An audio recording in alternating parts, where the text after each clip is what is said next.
Hello friends, welcome back to my channel.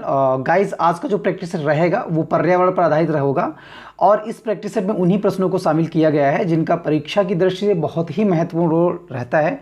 अधिकतर exam में ये क्वेश्चंस हमेशा बार बार आते रहते हैं और थोड़ी सी जो कन्फ्यूजन है उसकी वजह से कहीं ना कहीं जो क्वेश्चंस हैं, जो पर्यावरण एवं पारिस्थितिकी के क्वेश्चन हैं, वो गलत हो जाते हैं या मिस्टेक हो जाती है उन क्वेश्चंस में। तो इसलिए जो क्वेश्चंस हैं उनकी बारीकियों को हम देखेंगे और उनको समझेंगे भी, और इसके साथ साथ जो है पर्यावरण पर आधारित टॉप 1000 जो MCQs हैं उनको प्रैक्टिस टेस्ट के जरिए रोज़ाना सॉल्व करवाया जाएगा, जिससे आपके जो अपकमिंग एग्ज़ाम हैं जैसे UPPCS हो गया, ARO हो गया, UPSI हो गया और टेट CTET सुपर टेट, इन सभी प्रैक्टिस टेस्ट का बहुत ही महत्वपूर्ण रोल या भूमिका रहेगी।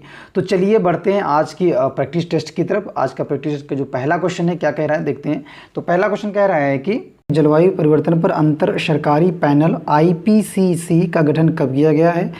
जलवायु परिवर्तन पर जो अंतर सरकारी पैनल है जिसको कहते हैं IPCC, ठीक है, इसका जो गठन है कब किया गया था। जलवायु परिवर्तन पर जो अंतर सरकारी पैनल है कब गठन किया गया था। विकल्प है हमारा 1980 में, 1982 में, और जो नेक्स्ट विकल्प है विकल्प जो डी है हमारा वो क्या है, विकल्प जो डी है वो है, जो विकल्प डी है वो है 1990 में, ठीक है। 1980 में, 1982 में, 1988 में या 1990 में। तो सही विकल्प क्या हो जाएगा प्रथम क्वेश्चन का, पहले प्रश्न का जो सही विकल्प क्या हो जाएगा, कब हुआ था जो IPCC का जो गठन कब हुआ था प्रश्न 1 का, तो हो जाएगा हमारा विकल्प जो सी है वो होएगा 1988 में जो है 1988 में जो है IPCC का जो है गठन किया गया था, ठीक। IPCC का गठन जो है किया गया था।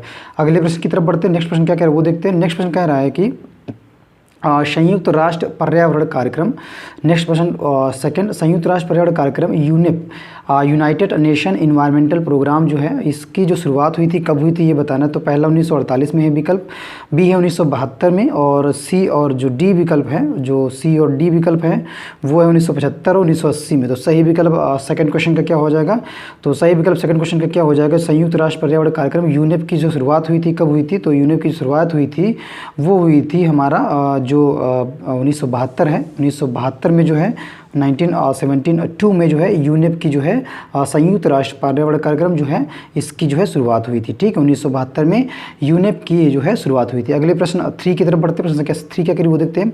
प्रश्न 3 कह रहा है जलवायु परिवर्तन पर अंतर सरकारी पैनल का जो मुख्यालय है वो कहाँ है। प्रश्न संख्या 3 में जलवायु परिवर्तन पर अंतर सरकारी पैनल का जो मुख्यालय है IPCC का जो मुख्यालय है IPCC का वो कहाँ है। विकल्पों को देखते हैं। पहला विकल्प है हमारा नैरोबी और केन्या में है, जो केन्या में पड़ता है, जिनेवा जो स्विट्जरलैंड में पड़ता है, सी ग्लैंड जो है स्विट्जरलैंड में पड़ता है, और डी जो है कैलिफोर्निया। तो सही विकल्प क्या हो जाएगा प्रश्न 3 का, विकल्प जो बी है प्रश्न संख्या 3 में, और प्रश्न संख्या 3 में विकल्प बी जो जिनेवा है यहाँ पर जो है IPCC का जो है मुख्यालय है, ठीक है, स्विट्जरलैंड में पड़ता है जिनेवा। नेक्स्ट बढ़ते हैं प्रश्न संख्या 4 पे। प्रश्न 4 का कह रहा है वो देखते हैं। प्रश्न 4 कह रहा है कि विश्व वन्य जीव कोष की स्थापना जो हुई थी कब हुई थी, 1945, 1961, 1965, और जो डी विकल्प है 1971, 1971 में। तो सही विकल्प क्या हो जाएगा प्रश्न 4 का, प्रश्न 4 का सही विकल्प हो जाएगा हमारा प्रश्न बी जो है, बी जो विकल्प है प्रश्न 4 में, विश्व वन्य जीव कोष की जो स्थापना हुई थी 1961 में हुई थी। प्रश्न 4 का बी ऑप्शन जो है करेक्ट होगा। अगले प्रश्न की तरफ बढ़ते हैं। नेक्स्ट प्रश्न क्या कर रहे हो देखते हैं। नेक्स्ट प्रश्न कह रहा है कि वैश्विक फुटप्रिंट, प्रश्न 5, वैश्विक फुटप्रिंट नेटवर्क की स्थापना कब की गई थी। वैश्विक फुटप्रिंट नेटवर्क की जो स्थापना है कब की गई थी, 1998 में, और नेक्स्ट विकल्प हैं इसके 2000, और फिर है 2003, और फिर 2004। तो सही विकल्प क्या हो जाएगा फिफ्थ का, सही विकल्प हो जाएगा फिफ्थ का विकल्प जो सी है हमारा 2003 में जो है 2003 था जो फिफ्थ क्वेश्चन है। जो वैश्विक फुटप्रिंट नेटवर्क की स्थापना हुई थी कब हुई थी, इसकी हुई थी 2003 में, ठीक है, 2003 में। तो विकल्प फिफ्थ का सी जो विकल्प है फिफ्थ का वो सही हो जाएगा, ठीक है। अगले प्रश्न की तरफ बढ़ते हैं। नेक्स्ट प्रश्न क्या कह रहा है वो देखते हैं। नेक्स्ट प्रश्न कह रहा है कि अर्थ आवर की जो शुरुआत है वो किस वर्ष हुई थी। प्रश्न संख्या 6, अर्थ आवर की शुरुआत किस वर्ष हुई थी, 2000, 2007, 2010, और फिर विकल्प जो है 2011। तो सही विकल्प क्या हो जाएगा, जो अर्थ आवर कब शुरू किया गया था, अर्थ आवर 6 प्रश्न का। तो अर्थ आवर जो है विकल्प जो बी है अर्थ आवर में, और विकल्प बी जो 2007 में जो है प्रश्न संख्या 6 का अर्थ आवर 2007 में जो है शुरू किया गया था। विकल्प बी 6 प्रश्न का करेक्ट आंसर होगा। अगले प्रश्न की तरफ बढ़ते हैं। नेक्स्ट प्रश्न क्या कर वो देखते हैं। प्रश्न 7 ये कह रहा है कि 22 अप्रैल को मनाया जाने वाले पृथ्वी दिवस की शुरुआत कब से हुई थी? जो 22 अप्रैल को प्रत्येक वर्ष जो है पृथ्वी दिवस जो है मनाया जाता है, उसकी शुरुआत जो हुई थी कब से हुई थी, मतलब किस टाइम से शुरू है ये पृथ्वी दिवस मनाने का जो प्रोग्राम है? तो पहला विकल्प 1960, फिर 1965, 1970 और जो इसका लास्ट विकल्प है, विकल्प जो डी है हमारा, वो है 1972। तो सही विकल्प क्या हो जाएगा 7वें प्रश्न का? तो सही विकल्प 7वें प्रश्न का क्या हो जाएगा? जो 22 अप्रैल को जो पर्यावरण के परिप्रेक्ष्य में पृथ्वी दिवस जो है मनाया जाता है, शुरुआत इसकी कब हुई थी? तो इसकी शुरुआत जो हुई थी 7 प्रश्न की 1970 में हुई थी, 1917 में जो है इसकी शुरुआत हुई थी। ठीक, प्रश्न 7 का विकल्प सी जो है ये करेक्ट आंसर हो जाएगा। अगले प्रश्न की तरफ बढ़ते हैं। नेक्स्ट प्रश्न क्या कह रहा है वो देखते हैं। प्रश्न 8 कह रहा है कि विश्व प्रकृति संगठन WNO की स्थापना कब हुई थी? विश्व प्रकृति संगठन की स्थापना कब हुई थी गाइस, ये बताना है। तो विकल्प देखते हैं, 2000 में हुई थी, या 2010 में, या 2012 में, या 2014 में। तो सही विकल्प क्या हो जाएगा 8 प्रश्न का? विकल्प जो डी है हमारा 2014 में जो है, 2014 में जो है विश्व प्राकृतिक संगठन जो है 2014 में जो है इसकी स्थापना हुई थी। ठीक है, विश्व प्रकृति संगठन WNO। ठीक है, तो सही विकल्प 8 का क्या हो जाएगा? विकल्प जो डी है हमारा प्रश्न संख्या 8 का डी जो है विकल्प सही हो जाएगा। ठीक है, प्रश्न संख्या 8 का जो डी विकल्प है वो सही हो जाएगा। अगले प्रश्न की तरफ बढ़ते हैं। प्रश्न संख्या 9 क्या करिए वो देखते हैं। 9 प्रश्न कह रहा है कि वैश्विक पर्यावरण सुविधा GEF नामक संस्था की स्थापना जो हुई थी कब हुई थी? तो 1990 में हुई थी, 1991 में हुई थी, और जो सी और डी विकल्प हैं या 1992 या 1995 में। तो सही विकल्प क्या हो जाएगा इसका? तो सही विकल्प हो जाएगा हमारा 1992 जो है, 1992 में जो है इसकी वैश्विक पर्यावरण सुविधा जो है 9th प्रश्न का GEF जो है इस संस्था की जो है कब स्थापना हुई थी? तो इस संस्था की जो स्थापना हुई थी वो विकल्प सी है 1992 में हुई थी। ठीक है, कब हुई थी? 1992 में हुई थी। विकल्प जो सी है 9th प्रश्न का वो करेक्ट आंसर हो जाएगा। ठीक है, प्रश्न 9th का विकल्प जो सी है वो करेक्ट आंसर होगा। अगले प्रश्न की तरफ बढ़ते हैं। नेक्स्ट प्रश्न क्या कर वो देखते हैं। नेक्स्ट प्रश्न कह रहा है कि वैश्विक हरित विकास संस्थान GGII की जो स्थापना है कब हुई थी? प्रश्न संख्या 10 में। तो वैश्विक हरित विकास संस्थान की स्थापना कब हुई थी? 2000 में, 2010 में, 2012 में, और फिर लास्ट जो इसका विकल्प है 2014 में। तो सही विकल्प क्या हो जाएगा प्रश्न संख्या 10 का? प्रश्न 10 जो है उसका सही विकल्प क्या हो जाएगा? जो वैश्विक हरित विकास संस्थान है प्रश्न संख्या 10 में, तो इसकी स्थापना कब हुई थी? तो इसकी स्थापना हुई थी हमारी 2010 में। ठीक है, तो विकल्प बी जो है प्रश्न संख्या 10 का सही आंसर हो जाएगा। GGG याद रखिएगा, GGI जो है इसकी स्थापना कब हुई थी? 2010 में। बोलते क्या है? वैश्विक हरित विकास संस्थान। अगले प्रश्न 11th की तरफ बढ़ते हैं। प्रश्न संख्या 11th क्या करिए वो देखते हैं। प्रश्न 11th कह रहा है कि निम्नलिखित में से कौन सा सर्वभक्षी जीव है? चीता है, और 11 में या शेर है, या चील है, या गाय है। तो सही विकल्प क्या हो जाएगा 11 का? विकल्प जो हमारा सी है, चील जो है ये करेक्ट आंसर हो जाएगा। ये जो है सर्वभक्षी जीव है। ठीक है, चील जो है सर्वभक्षी जीव है। सी विकल्प 11th प्रश्न का सही आंसर होगा। अगले प्रश्न की तरफ बढ़ते हैं। नेक्स्ट प्रश्न क्या कर वो देखते हैं। प्रश्न 12 कह रहा है कि निम्न में से कौन सा पारितंत्र का जैविक घटक है? प्रश्न 12 में पारितंत्र का जो जैविक घटक है वो बता रहे हैं। ताप है, पौधे है, खनिज है, वर्षा है।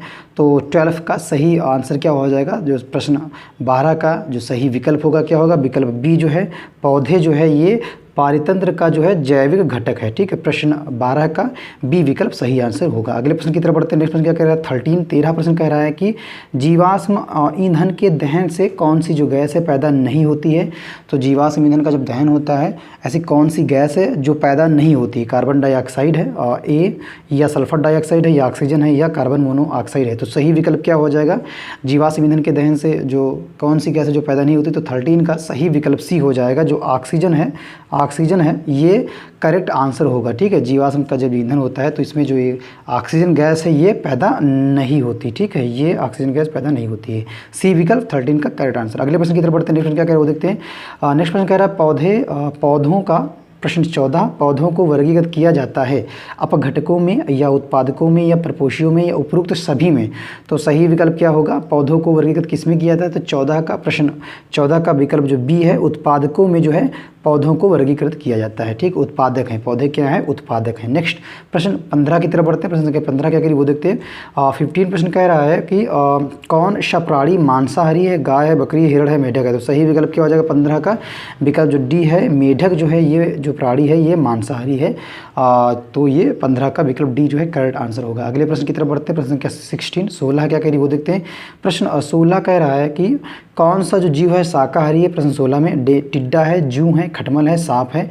तो शाकाहारी कौन जीव है, टिड्डा है, जूं है, खटमल है, सांप है। तो सही विकल्प क्या हो जाएगा 16 प्रश्न का विकल्प जो ए है, टिड्डा जो है ये जो है शाकाहारी है। ठीक है, अगले प्रश्न की तरफ बढ़ते हैं। प्रश्न संख्या 17 क्या कह रही है वो देखते हैं। प्रश्न 17 ये कह रहा है कि कौन सा मानव निर्मित, प्रश्न 17 में कौन सा मानव निर्मित पारितंत्र नहीं है। जो मानव निर्मित पारितंत्र है वो नहीं है। नीचे विकल्प है, उद्यान है, खेत है, एक वेरियम है और फिर वन है। तो सही विकल्प 17 का क्या हो जाएगा विकल्प जो डी है, वन जो है ये मानव निर्मित जो है पारितंत्र नहीं है। ठीक है, विकल्प डी जो है 17 प्रश्न का सही आंसर होगा। अगले प्रश्न की तरफ बढ़ते हैं। प्रश्न 18 क्या कह रही वो देखते हैं। प्रश्न संख्या 18 ये कह रहा है कि जैविक और प्रश्न 18 जैविक और अजैविक पदार्थों की जो क्रियात्मक इकाई है, जैविक और अजैविक पदार्थों की जो क्रियात्मक इकाई है क्या है, जीवमंडल, पारितंत्र, बायोम, जैविक समुदाय। तो 18 प्रश्न का सही विकल्प क्या हो जाएगा। तो 18 प्रश्न का सही जो आंसर होगा वो हो जाएगा हमारा जो पारितंत्र है ये जैविक पदार्थों की, जैविक और अजैविक जो पदार्थ हैं, जैविक और जो अजैविक पदार्थ हैं, अजैविक पदार्थ है इनकी जो क्रियात्मक इकाई है वो पारितंत्र है। विकल्प बी 18 प्रश्न का करेक्ट आंसर होगा। अगले प्रश्न की तरफ बढ़ते हैं। नेक्स्ट प्रश्न क्या कह रहा है 19 प्रश्न क्या कह रहा है वो देखते हैं। 19 प्रश्न ये कह रहा है कि निम्न में कौन पारितंत्र का अजैव घटक नहीं है।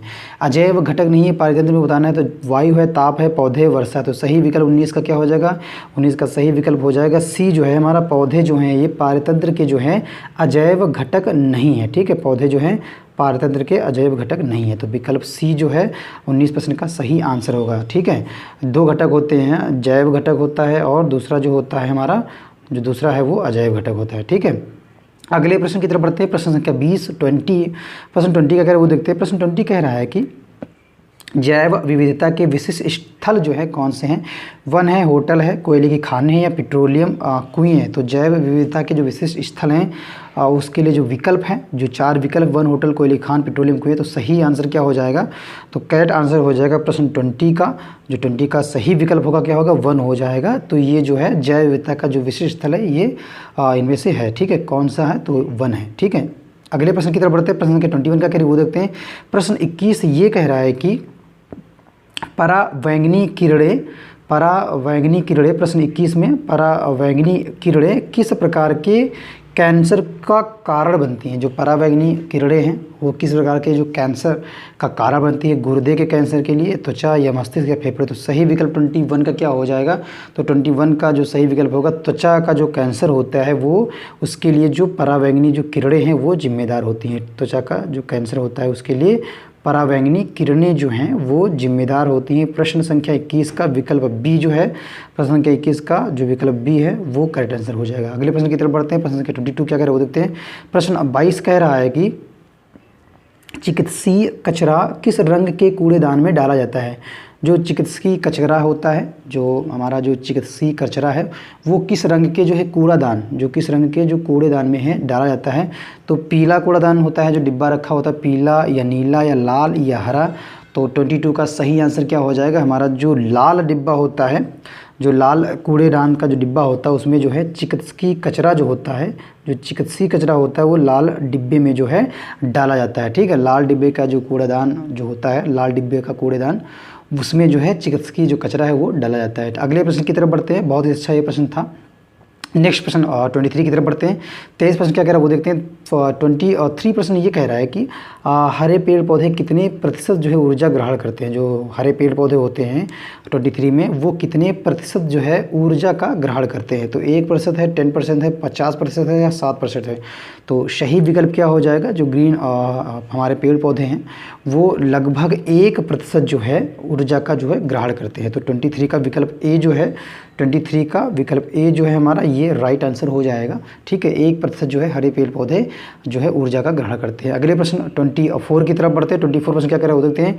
24 प्रश्न कह रहा है ओजोन संरक्षण दिवस। 24 प्रश्न ओजोन संरक्षण दिवस कब मनाया जाता है? तो 16 अप्रैल, 16 फरवरी, फिर 16 अप्रैल है और 16 सितंबर है और 16 दिसंबर है। तो राइट आंसर क्या हो जाएगा? ओजोन संरक्षण दिवस कब मनाया जाता है? तो राइट आंसर 24 का हो जाएगा विकल्प जो सी है। प्रत्येक 16 सितंबर को जो है 16 सितंबर को प्रत्येक वर्ष जो है ओजोन संरक्षण दिवस जो है मनाया जाता है। तो राइट आंसर विकल्प सी 24 प्रश्न का आंसर जो है करेक्ट होगा। अगले प्रश्न की तरफ बढ़ते हैं। प्रश्न संख्या 25 क्या करिए वो देखते हैं। प्रश्न 25 कह रहा है कि परावैंगनी किरणें ओजोन को विघटित कर देती हैं। परावैंगनी जो किरणें हैं ओजोन को विघटित कर देती हैं, जलवाष्प को, ऑक्सीजन को, नाइट्रोजन को या वर्षा की बूंदे को। ठीक, तो सही आंसर क्या हो जाएगा 25 का? तो सही आंसर हो जाएगा 25 का, जो राइट आंसर होगा 25% का वो हो जाएगा ऑक्सीजन को जो है परावैंगनी किरणें जो हैं ओजोन को विघटित कर देती हैं। ठीक है, जो सूर्य की जो परावैंगनी किरणें होती हैं वायुमंडल में जो है विद्यमान जो CFC होती है इसको क्या होता है ये तोड़ देती है, और जब ये टूटती है तो दो फॉर्म में अलग होती हैं। एक तो क्लोरीन में होती है, क्लोरीन में, और जो दूसरी है वो किस में होती है? वो हो जाती है फ्लोरीन में। ठीक है, फ्लोरीन में। ठीक है, एक होती है क्लोरीन में, दूसरी हो जाती है फ्लोरीन में। ठीक है, जब ये CFC जो है परावैंगनी किरणों के द्वारा जो है टूटती है जो, और ये CFC वायुमंडल में विद्यमान होती है, तो क्लोरीन एवं फ्लोरीन ओजोन गैस के जो अणु हैं, ओजोन गैस के जो अणु हैं या अणुओं को ऑक्सीजन में विघटित कर देती है। ठीक है, और जो क्लोरीन है, जो क्लोरीन होता है इसी प्रश्न में 25 में जो क्लोरीन होता है, क्लोरीन, ये क्लोरीन का जो एक परमाणु होता है, इस क्लोरीन का लगभग एक जो परमाणु होता है, एक परमाणु क्लोरीन का एक परमाणु लगभग जो है 1 लाख जो है, लगभग 1 लाख। ठीक है, लगभग 1 लाख ओजोन अणुओं को नष्ट करने की क्षमता रखता है। ठीक है, जो क्लोरीन का जो एक परमाणु होता है, क्लोरीन का एक परमाणु, सोच रहे हो, क्लोरीन का एक परमाणु क्लोरीन का कितने ओजोन के अणुओं को नष्ट करने की क्षमता रखती है? कितने ओजोन के जो अणु हैं उनको नष्ट करने की क्षमता रखती है? क्लोरीन का जो परमाणु है लगभग 1 लाख। ठीक है, कितने? 1 लाख जो है, 1 लाख जो है ये ओजोन के जो अणु हैं, ओजोन के जो अणु हैं उनको नष्ट करने की क्षमता रखता है एक क्लोरीन का परमाणु। ठीक है, प्रश्न 25 के साथ जो पर्यावरण अध्ययन का जो प्रैक्टिस सेट था समाप्त होता है। और चैनल पे यदि आप पहली बार विजिट कर रहे हैं और हमारी वीडियोस को पहली बार देख रहे हैं और अभी तक आपने चैनल को सब्सक्राइब नहीं किया है तो चैनल को सब्सक्राइब कर लें और बेल आइकन को दबाना ना भूलें, जिससे हमारे चैनल द्वारा बनाई गई जो लेटेस्ट वीडियो की अपडेट है आप तक सबसे पहले और आसानी से पहुँच सके। Thank you so much guys.